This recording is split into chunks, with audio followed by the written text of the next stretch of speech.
Very good afternoon student. Today we discuss about conservation of plant and animal. ये आपका 7th chapter है और day 1। यानी हम लोग आज इंट्रो करेंगे कि एक्चुअल में क्या है कंजर्वेशन, उस स्पेसिफिक प्लांट एंड एनिमल को क्यों हमें बचाना है, वो सारी चीज़ें। चलिए स्टडी स्टार्ट करते हैं। If you want to know scientific beautifulness of nature. अब साइंटिफिक ब्यूटीफुलनेस ऑफ नेचर मतलब यहाँ पर बायोडाइवर्सिटी की बात की गई है, वहाँ पर कोई अदर मीनिंग नहीं है। First think about how we participate in conservation of wildlife. Actual में हम लोग भी उसमें पार्टिसिपेट कर सकते हैं। कैसे? उन सारे एनिमल्स या प्लांट्स की जानकारी हम लोग कलेक्ट करें और पता करें कि हमारे आसपास भी ऐसा कोई एंडेमिक स्पेसीज है जो धीरे धीरे गायब होता जा रहा है। तो उसके लिए कुछ एग्जांपल्स यहाँ पर मैंने दिए हैं, जैसे अम्ब्रेला थॉर्न जो तमिलनाडु में है, और एक है गोल्डन लंगूर जो असम में भूटान में मिलता है। तो ये दोनों ही स्पेसीज जो हैं वो एक तरीके से आप कहिए कि कंटिन्यूली डिक्रीज करते जा रहे हैं। नेक्स्ट 50 ईयर्स में अगर इनका कंजर्वेशन नहीं किया गया तो पॉसिबिलिटी ये मैक्सिमम है कि ये प्लांट एंड एनिमल्स हमें देखने को नहीं मिलेंगे, या नेक्स्ट जनरेशन के लिए ये सब कुछ बचेगा नहीं। So we first discuss about reason behind the problems. तो ये प्रॉब्लम्स मतलब ये plant and animal continuously decrease क्यों करते जा रहे हैं, या स्पेसीज जो हैं वो डेंजर्ड स्पेसीज में क्यों काउंट की जा रही हैं, उनका स्टडी करते हैं। तो फर्स्ट है यहाँ पर डिफॉरेस्टेशन एंड इट्स केसेस। अब अगर डिफॉरेस्टेशन की बात करें मतलब यहाँ पर प्लांट्स एंड जो आपके फॉरेस्ट के ट्रीज़ हैं उन सबको रिमूव करने की बात की गई है। तो इसमें फर्स्ट है आपका क्रॉपिंग। अब क्रॉपिंग है मतलब नॉर्मल क्रॉपिंग अगर करते हैं तो उसमें कोई प्रॉब्लम नहीं है, लेकिन अगर किसी फॉरेस्ट को कम्प्लीटली कट करने के बाद नया क्रॉपिंग या फील्ड बनाया गया होगा तो वो डिफॉरेस्टेशन को इंक्रीज करता है, बढ़ावा देता है। अब फिर नेक्स्ट है furniture and paper. Furniture and paper directly plant से कोरिलेटेड हैं, तो वहाँ पर प्लांट्स यूज़ करेंगे तो फॉरेस्ट ऑब्वियसली वहाँ से रिमूव होगा। नेक्स्ट है मेगा सिटी कल्चर। नॉर्मल सी सिटी है, उसके आसपास में बहुत सारे फॉरेस्ट या छोटे छोटे एक तरीके से मान लीजिए गार्डन ही हो, और उन सब को रिप्लेस करते जा रहे हैं, रिमूव करते जा रहे हैं, और वहाँ पर कंक्रीट की जो फॉरेस्ट है, नया फॉरेस्ट, कंक्रीट फॉरेस्ट वो बनाते जा रहे हैं, और इसके बाद सारा का सारा फील्ड कवर कर देते हैं कंक्रीट से, रोड्स जो आरसीसी है इन सब से। तो वो प्लेस हटता चला जाएगा, और उसके साथ ही वो प्लांट एंड एनिमल्स भी वहाँ के जो हैं वो डेंजर्ड हो जाएंगे। नेक्स्ट है एक नेचुरल प्रोसेस है और ह्यूमन बीइंग के थ्रू भी होता है बहुत सारा, वो है आपका फॉरेस्ट फायर। ये होगा तो वहाँ के नॉर्मली जो आपके प्लांट एंड एनिमल्स हैं तो वहाँ से हटेंगे ही। ऐसे ही ऑस्ट्रेलिया में आपने सुना हो कुछ दिन पहले अभी बर्न कर रहा था फॉरेस्ट पूरा का पूरा। वहाँ पर 25% ऑफ कोआला, कोआला एक एनिमल है, कंगारू भी बहुत सारे उसमें मारे जाते हैं, और बहुत सारे एनिमल्स भी ऐसे होंगे जो मर गए, किसी को पता नहीं चला। अमेजन में 2.3 मिलियन आपके एनिमल्स डेड हुए थे। तो ये प्रॉब्लम्स होती है फॉरेस्ट फायर की। नेक्स्ट है consequences ऑफ डिफॉरेस्टेशन।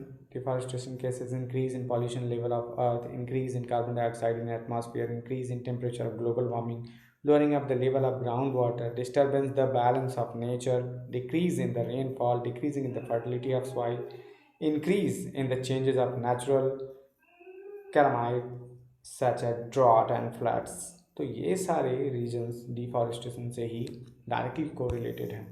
नेक्स्ट आते हैं deforestation cases increase in the carbon dioxide in atmosphere which increase the temperature of earth, increase in temperature disturb the water cycle and may reduce the rainfall. This called case this could cause drought. अब यहाँ पर जानते हैं कि actual में हो क्या रहा होगा। अगर टेम्परेचर इंक्रीज करेगा ग्लोबल वार्मिंग होगी। अगर ग्लोबल वार्मिंग हो रही है तो इसमें प्रॉब्लम क्या होगा कि जो वेपर के फॉर्म में कन्वर्ट हो रहा था वाटर, वो तो बहुत ईजिली होगा, लेकिन वहाँ ऊपर जाने के बाद चूँकि टेम्परेचर अभी ज़्यादा है तो वो वाटर ड्रॉपलेट्स में कन्वर्ट नहीं होते, और इससे रेनफॉल डिक्रीज़ करते हैं। अब अगर बारिश नहीं होगी तो वो प्लेस ड्रॉट हो जाएगा, और वो वहाँ पर आप कोई कल्चर नहीं करने पाओगे, एग्रीकल्चर हो। नेक्स्ट है removal of top layer of soil exposes the less fertile, less humus and hard and rocky layer which slowly converted into desert and process known as desertification. अब यहाँ इसमें भी जानते रहिए, अगर मान लीजिए ड्रॉट कंटिन्यूली ऐसे बना रह गया तो अपर लेयर विंड जो होती है उसके साथ साथ कंटिन्यूली वहाँ से रिमूव होती रहती है। अब जब वो हार्ड सरफेस पर आ गया तो वो पाउडर फॉर्म में आकर के अपर लेयर पर रह जाएगा। इसमें न्यूट्रिएंट्स बहुत कम होंगे, बारिश हो नहीं रही है तो वहाँ पर प्लांट इंक्रीज नहीं करने वाले, तो ये प्रॉब्लम है। नेक्स्ट है conservation of forest and wild life, किस तरह से करना है। Biosphere is that part of the earth in which living organisms exist और विच सपोर्ट्स लाइफ। अब बायोलॉजिकल डाइवर्सिटी का मतलब यहाँ पर जानते रहिएगा वैरायटी ऑफ ऑर्गेनिम्स है जो अर्थ पर हर जगह है, उनका इंटर रिलेशनशिप करना है इन्वायरमेंट के साथ। तो बायोस्फीयर है बायोलॉजिकल सब्सटेंस है, यानी कि यहाँ पर लिविंग ऑर्गेनिम्स की बात की गई है। हमारे आसपास कुछ भी जो लिविंग सब्सटेंस हैं वो सारे के सारे हमारे क्या हैं, बायोलॉजिकल डाइवर्सिटी। तो except homo sapiens every species follow that rule. अब अगर यहाँ पर बात करें बायोडाइवर्सिटी में, होमोसेपियंस के पास अपना खुद का ब्रेन है, ये इतना डेवलप्ड है कि अदर स्पीसीज को कंटिन्यूली रिप्लेस करता जा रहा है, रिमूव करता जा रहा है। नेक्स्ट जानते हैं, अब अगर ह्यूमंस की बात करें तो सारे लोग कहते हैं ये मेरी ज़मीन है तो it's my property, stay away, या किसी अदर लैंग्वेज में भी कहना होगा तो कोई अपने प्लेस पर किसी को रहने नहीं देता। लेकिन एनिमल्स के साथ ऐसा नहीं है, वो ऐसा नहीं कर सकते हैं। अगर कोई एलिफेंट आपके यहाँ पर आके फील्ड में जा कर के क्रॉप थोड़ा सा डिस्टर्ब कर रहा होता है तो लोग उन्हें मार देते हैं। फिर ऐसा ही है, कुछ लोगों को अगर पसंद आ गया है कुछ बैग्स, तो रैबिट का भी जो स्किन का अपर लेयर है उसे हटा करके वो बना लेते हैं बैग्स को।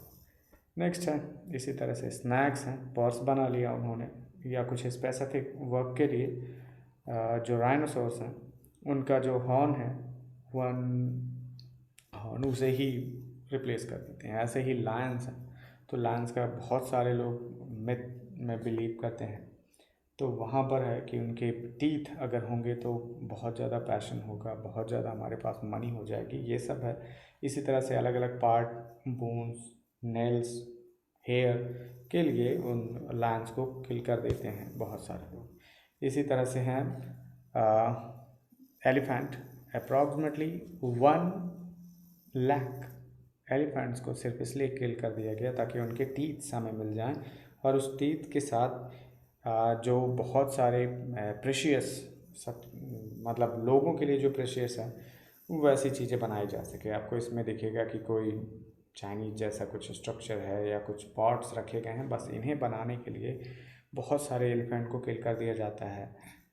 लास्ट 10 ईयर में हमें नहीं लगता कि मिनिमम 5 लाख एलिफेंट को किल किया गया है अफ्रीका और अदर कंट्रीज में। फिर आते हैं प्रोटेक्टेड एरिया, ये सो जो पोचिंग या हंटिंग हो रही है उसे प्रोटेक्ट करने के लिए फिर क्या करते हैं, प्रोटेक्टेड एरिया डेवलप किए जाते हैं। To protect our flora and fauna and their habitat, protected area called sanctuaries, national park and biosphere reserves have been earmarked plantation, cultivation, grazing, felling trees, hunting, poaching prohibited there। मतलब कुल मिला के यहाँ पर ये है कि जो प्रोटेक्टेड एरिया है वहाँ पर आप प्लांटेशन नहीं कर सकते हैं, कल्टीवेशन नहीं करना है, ग्रेजिंग नहीं करनी, फेलिंग ट्रीज, ये रूल्स बनाए गए एक्चुअल में अभी भी होते रहते हैं, लेकिन पहले की कंपेयर में बहुत कम हो जाता है। तो स्पीसीज़ को ग्रो करने के लिए टाइम मिल जाता है। अब यहाँ पर फ्लोरा एंड फाना का भी स्पेसिफिक मीनिंग है। कुछ स्पेसिफिक एनिमल्स होते हैं जो उस स्पेसिफिक एरिया में मिलते हैं, तो वो आपके जो ऐसे ही प्लांट्स के लिए भी होता है, तो वो हो जाते हैं आपके फ्लोरा एंड फाना। तो आते हैं sanctuary area where animals are protected from any disturbance to them and their habitat. जो उनकी स्पेसिफिक हैबिटेट है उसी में उन सारे एनिमल्स को क्या करते हैं, प्रोटेक्ट करके रखा रहता है, या बिना किसी डिस्टर्बेंस के वो अपने पास रहेंगे, वो सैंक्चुरी कहलाती है। और सैंक्चुरी नॉर्मली बहुत स्मॉल एरिया में होता है, कुछ स्पेसिफिक होते हैं जिनमें वो एरिया थोड़ा सा लार्जर हो जाता है, वो स्पेसिफिक प्लांट एंड एनिमल को वो कंजर्व करने के लिए बनाया गया होता है। और अगर इंडिया की बात करें तो जो लास्ट डेटा है दिसंबर 2019 का, उसके अकॉर्डिंग 553 जो वाइल्ड लाइफ सेंचुरी हैं, और ये टोटल जो आपका इंडिया का है एरिया, उसका 3.64% ये कवर करते हैं। फिर नेक्स्ट आते हैं national park areas reserve for wild life where they can freely use the habitat and natural resources. अब वो उनके नेचुरल रिसोर्सेज हैं, ये सैंक्चुरीज के कंपेयर में थोड़ा सा बड़ा होता है, इसीलिए जो वो 553 था ये हो जाता है 105 नेशनल पार्क्स में। और ये जो एरिया की बात करें 1.23% जो इंडिया का टोटल सरफेस एरिया है वो कवर करते हैं। फिर आते हैं नेक्स्ट बायोस्फीयर रिजर्व्स हैं। Large area of protected land for conservation of wild life, plant and animals, resources and traditional life of the tribals living in that area. अब यहाँ पर जो मतलब प्लांट एंड एनिमल के साथ साथ उस स्पेसिफिक कुछ ट्राइब्स अगर वहाँ पर हैं तो उन्हें भी प्रोटेक्ट किया जाता है। कुछ स्पेसिफिक कल्चर वहाँ पर अगर डेवलप है तो उसे भी अनडिस्टर्ब कंडीशन में वहीं पर सेव करते हैं। तो ये होता है बायोस्फीयर रिजर्व्स। इसके अंदर नेशनल पार्क्स भी हो सकते हैं, बहुत सारे नेशनल सेंचुरीज भी हो सकते हैं। तो ये है अपने यहाँ इंडिया में टोटल 18 बायोस्फीयर रिजर्व्स हैं। ज़रूरी नहीं कि इन्हें किसी सारी चीज़ें याद करनी हो, लेकिन ये है इम्पॉर्टेंस बताती है कि बहुत ऐसे आपके स्टेट हैं जहाँ पर सबसे ज़्यादा मिलेंगे। जैसे मध्य प्रदेश हो जाए तो यहाँ पर पन्ना है, क्लियर। फिर उसके बाद है आपका पंचमरी है, और भी बहुत सारे जो प्लेसेस हैं जो कि आपके ये हैं बायोस्फीयर रिजर्व्स के थ्रू आते हैं। तो उसमें से सिर्फ हमें एक बायोस्फीयर रिजर्व्स को पढ़ना है, वो है आपका पंचमरी बायोस्फीयर रिजर्व्स। ये बहुत ही ब्यूटीफुल प्लेस है। यहाँ पर अगर हम देखेंगे तो इसमें बहुत सारे अलग अलग छोटे छोटे पिन पॉइंट किए गए हैं कि वो रिजर्वायर्स हैं वहाँ पर। इसके बाद बोरी सैंक्चुरी है, फिर आपका नेशनल पार्क भी है यहाँ पर, फिर पंचमरी का खुद का सैंक्चुरी है। तो ये सारी चीज़ें हमें वहाँ पर मिलेंगी और इसका स्टडी करना है कि एक्चुअल में इन स्पेसिफिक प्लेस में क्या फ्लोरा एंड क्या फना है। नेक्स्ट आते हैं कुछ अलग अलग लोकेशंस पर देखें। एक है आपका स्माइलिंग माउंटेन, ये भी पंचमरी का स्पेशल प्लेस है। और अगर हम लोग यहाँ से पैदल जाना चाहें अपने यहाँ वेस्ट बंगाल से तो 10 days and 1 hour लगेगा। और जब इतना टाइम है हमारे पास तो वेट करते हैं नेक्स्ट वीडियो पर इसके आगे स्टडी करने के लिए। Thank you.